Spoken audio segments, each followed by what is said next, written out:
ஆஸ்மாங்கிற நோய் triggered only by dust அப்படிங்கிறது வந்து ஒரு தவறான எண்ணோட்டம். டஸ்ட்டு தான் major factor accept, but dust தவிர ஆஸ்மாவை ட்ரிகர் பண்ணுறதுக்கு நிறைய ஃபேக்டர்ஸ் உண்டு. டெம்பரேச்சர் சேஞ்ச், ஒரு சில பேஷண்ட்ஸ் சொல்லுவாங்க எனக்கு இந்த நேரத்தில் மட்டும்தான் மூச்சு கஷ்டமாக இருக்குது, வேறு என்ன காரணம்னு பார்க்கலாம். ஒரு சில ஃபுட் ஐட்டம்ஸ், நான் வந்து ப்ரான்ஸ் சாப்பிட்டால் எனக்கு திடீர்னு மூச்சு கஷ்டமாகும். These are allergies. இதை வந்து ஆஸ்மாவாக எக்ஸிபிட் ஆகுது, வீசிங்மாக எக்ஸிபிட் ஆகுதுன்னு வச்சுக்கோங்க. ஸோ இது மாதிரி அலர்ஜி வந்து வேறு காரணங்களையும் ட்ரிகர் பண்ணலாம். எமோஷ்னல் ட்ரிகர்னு சொல்லுவாங்க.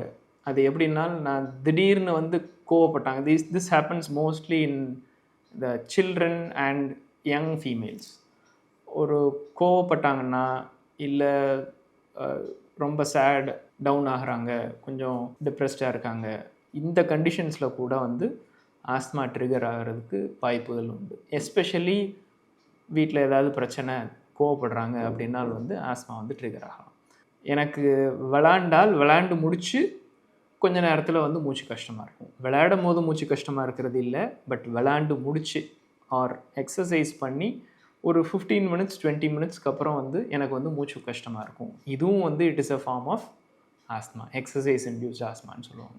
வீட்டில் வந்து இந்த கதவை திறந்து வச்சால் மட்டும் எனக்கு வந்து ஆஸ்மா வரும். விச் மீன்ஸ் பக்கத்தில் ஏதாவது செடி கொடி இருக்கலாம், அதிலிருந்து வர்ற போலன் கிரெயின்ஸ் வந்து ட்ரிகர் பண்ணலாம்.